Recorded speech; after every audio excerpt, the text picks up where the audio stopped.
Halo BPC Lovers. Hai BPC Lovers. Oke, biasa kita hari ini lagi ada tema wawancara bersama narasumber dokter di BPC. Di sebelah saya sudah ada dokter siapa, Dok?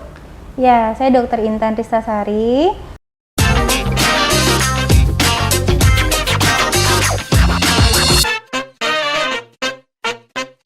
Saya praktek di WPC Grand Galaxy City hari Kamis dan kemudian hari Minggu kedua, 3, 4, dan 5. Oke, nah itu tadi dari Dokter Intan dari WPC Grand Galaxy City ya, Dok ya.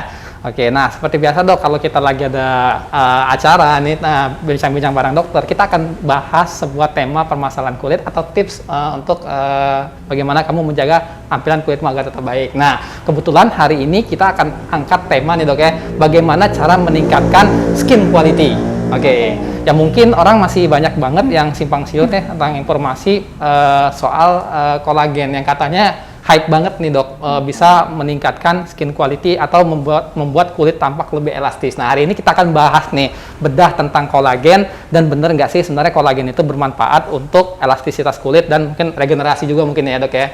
Tapi sebelum kita masuk ke pembahasan, saya mau tanya dulu nih Dok, sebenarnya bener nggak sih si kolagen itu memiliki fungsi yang peranan yang sangat penting gitu buat kulit, terutama tadi untuk elastisitas dan regenerasi kulit?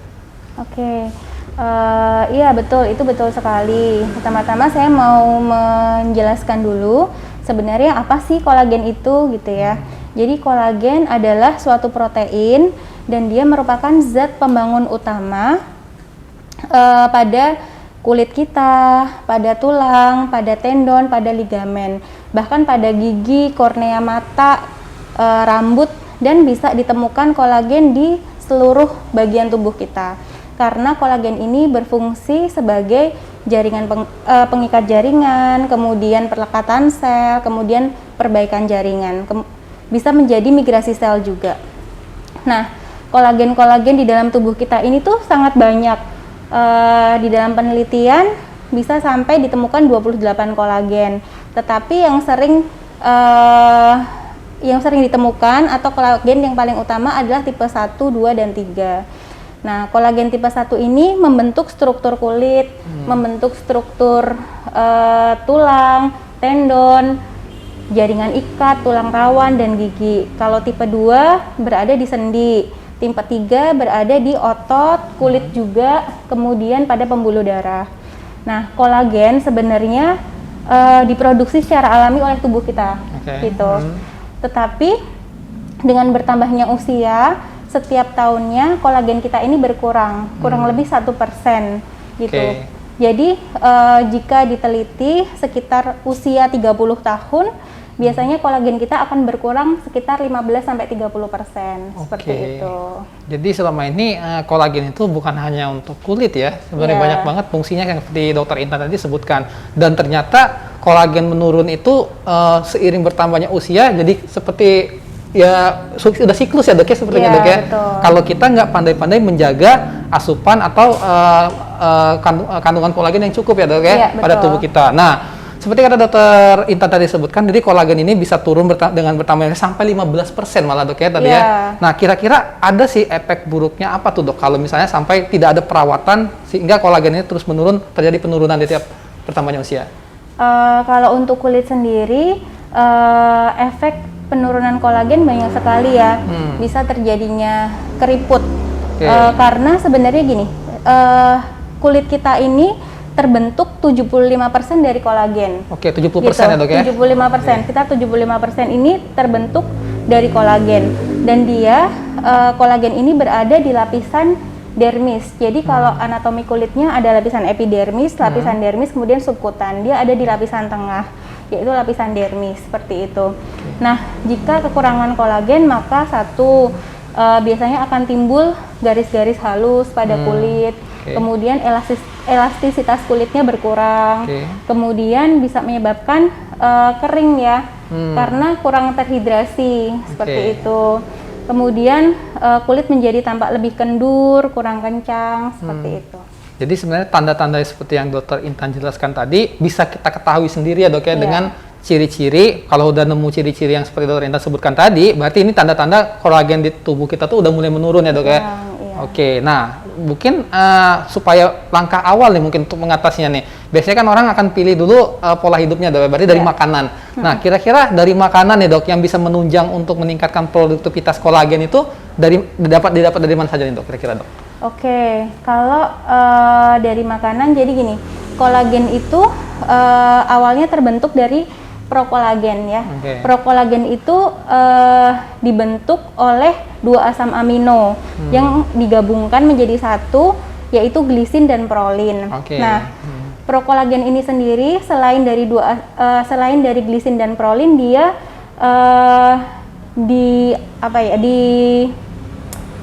dibantu juga oleh vitamin C untuk pembentukannya seperti itu.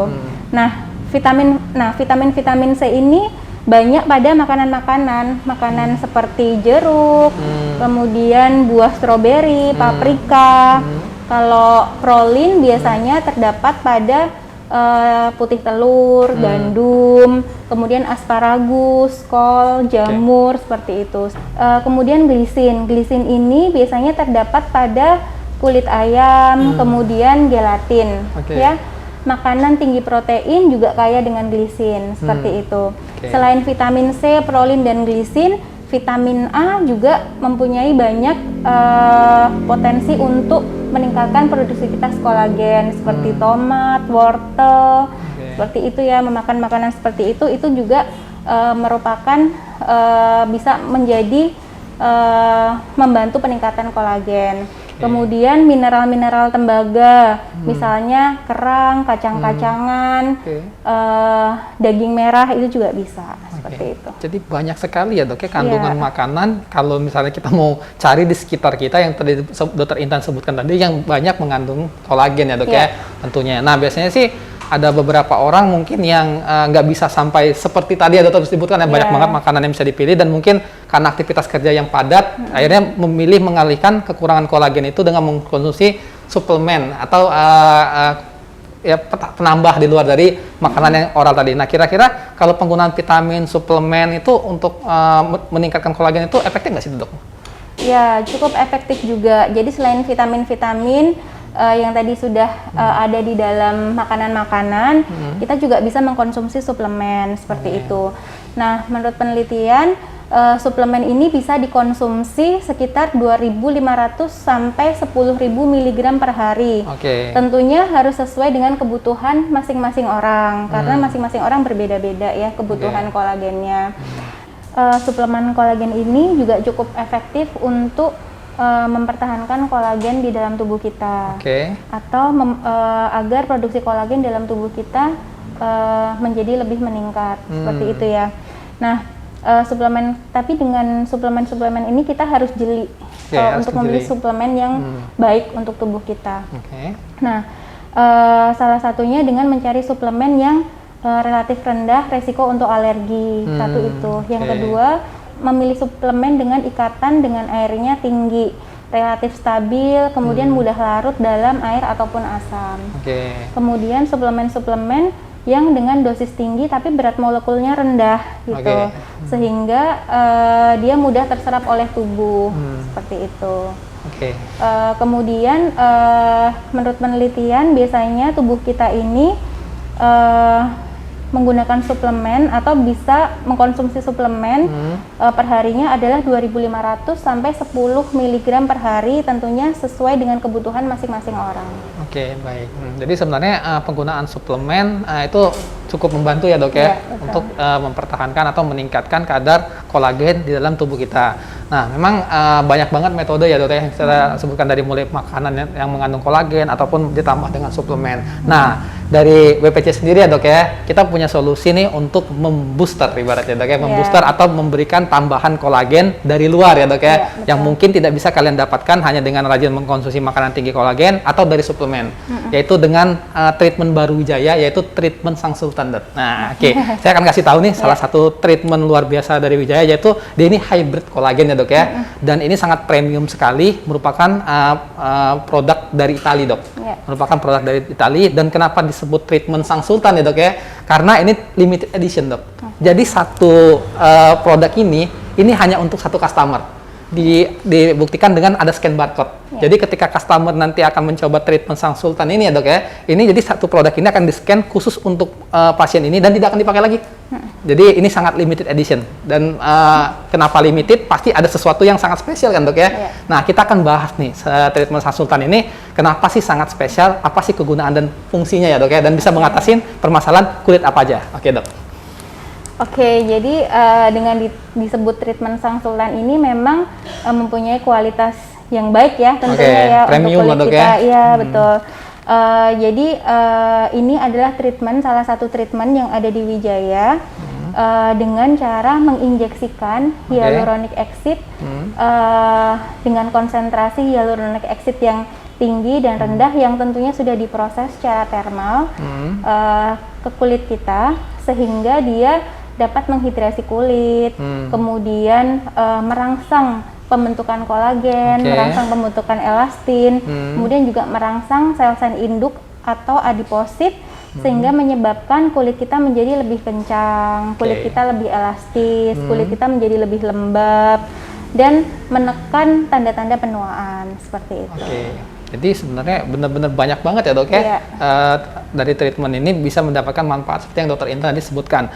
Dan mungkin agak berbeda ya dari ketika tadi makanan diserap tubuh lewat oral ya dok ya, melalui makanan ataupun suplemen vitamin yang mungkin dilepas secara berkala dengan injeksi ya dok ya. Nah betul. Itu kan langsung ke kulit tuh dok. Nah kira-kira tuh proses seperti ini tuh bisa terlihat seberapa cepat dok dibandingkan dengan cara yang tadi umum seperti yang dilakukan tadi? Nah iya, dengan mengkonsumsi vitamin-vitamin yang terdapat pada makanan, kemudian suplemen-suplemen itu memang pasti membutuhkan waktu yang agak lama gitu ya, bisa sampai beberapa bulan. Tapi kalau treatment Sang Sultan ini begitu kita injeksikan beberapa hari kemudian atau beberapa minggu, 2 minggu atau 4 minggu sudah terlihat hasilnya seperti itu. Efeknya lebih baik ya untuk kulit kita, elastisitas kulitnya lebih terlihat, mengurangi kendur pada kulit, kemudian lebih terhidrasi seperti itu. Jadi sebenarnya ini memang perawatan yang memang diperuntukkan untuk langsung menutrisi kulit dari dalam ya dok ya? Iya betul. Dan mungkin juga yang nggak selama ini mungkin pakai skincare ya dok ya, yang mungkin hanya di bagian lapisan luarnya aja ya kan dok ya? Nah ini benar-benar langsung ke lapisan dalamnya dok ya? Iya, dan ini minimum sekali downtime-nya. Downtime-nya minimum gitu, ya dok ya? Ya, dan tidak banyak suntikan ya pastinya ya. Ada sekitar 5 suntikan di salah satu sisi wajah kita. Jadi tentunya hanya di 2 sisi ya. Cuman ya, di satu sisi hanya 5 suntikan saja. Jadi hanya beberapa titik saja dok ya. Karena ini merupakan tadi hyperkolagen, dia bisa menyebar secara merata tuh dok. Betul sekali. Nah kira-kira kalau untuk area mana aja nih dok yang bisa dipakai dengan treatment Sang Sultan ini? Kalau untuk area biasanya bisa dilakukan pada wajah, kemudian leher, kemudian punggung tangan, seperti itu. Jadi ini merupakan treatment yang tepat banget ya dok ya, kalau kalian ingin meningkatkan skin quality atau memperbaiki barrier skin yang rusak dan menjaga kolagen di dalam tubuh agar terjaga dengan sangat baik ya dok ya tentunya. Jadi kalau kalian ingin mencoba treatment ini atau memang ingin konsultasi dulu ya dok ya, karena mungkin belum tahu apakah kulitnya termasuk yang kekurangan kolagen dengan tanda-tanda yang sudah disebutkan dokter Intan, bisa konsultasi dengan dokter Intan ya dok ya. Nah jadi karena ini treatment sangat limited ya dok ya, karena kita memang nggak banyak, jadi hanya untuk pasien yang memang priority lah ibarat dok ya, yang mau mencoba treatment Sang Sultan ini, dan hasilnya tuh nggak bohong banget. Karena memang tadi ada teknologi hyper kolagen yang memang teknologi ini benar-benar terobosan yang baru ya dok ya, untuk membuat stimulus kolagen di dalam kulit itu benar-benar bisa terangsang secara merata ya dok ya. Betul. Dan ada efek samping kan nih dok? Efek samping tidak ada ya, karena dia memang menstimulasi kolagen dan elastin. Intinya adalah membuat produksi kolagen menjadi lebih banyak gitu. Kalau produksi kolagen menjadi lebih banyak, elastin dan adipositnya juga terbentuk lebih banyak, sehingga itu akan meremajakan sel-sel kulit kita. Bagus sekali itu dok, treatmentnya luar biasa. Jadi skin quality baik, biasanya itu tanda kulit kamu mau glowing tuh ya kan dok ya. Karena kalau yang glowing aja belum tentu skin quality-nya bagus ya dok ya.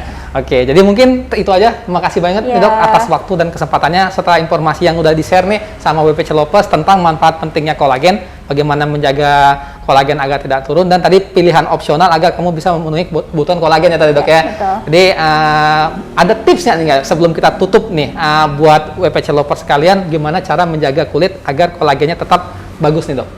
Oke. Kalau untuk tipsnya yang pasti satu, konsumsi makanan-makanan yang bergizi seperti yang sudah disebutkan tadi, vitamin A, vitamin C, kemudian produk-produk yang mengandung glisin dan prolin itu membantu sekali untuk meningkatkan produksi kolagen gitu ya. Yang kedua, mengkonsumsi suplemen-suplemen itu juga bisa menjadi solusi juga. Yang ketiga adalah perawatan tentunya ya, perawatan yang dilakukan di klinik-klinik kecantikan itu juga bisa menjadi solusinya dengan ini ya. Salah satunya tadi menggunakan Trimesa Sultan ini ya, Dok ya. Dan hindari hal-hal yang bisa bikin kolagen kamu menurun seperti pola hidup yang nggak baik ya, Dok ya. Iya betul, seperti kalau kita misalnya sedang terpapar sinar matahari gitu ya, kita harus paling tidak menggunakan tabir surya dengan minimal SPF 30 seperti itu, mengurangi rokok gitu ya. Kemudian banyak minum karena kekurangan cairan juga bisa mengurangi produksi kolagen seperti itu. Jadi itu tips dari Dokter Intan buat kalian supaya terjaga ya kesehatan kulitnya, Dok ya. Oke, nah mungkin terima kasih ya, Dok ya. Tadi ya penjelasan yang dari awal sudah jelaskan. Semoga jadi ilmu yang bermanfaat buat kalian, dan jangan lupa ketemu lagi di kesempatan yang akan datang dengan pembahasan yang berbeda dan narasumber dari Dr. Wijaya di cabang lainnya, Dok ya. Mungkin itu aja ya, dan sampai jumpa. Bye.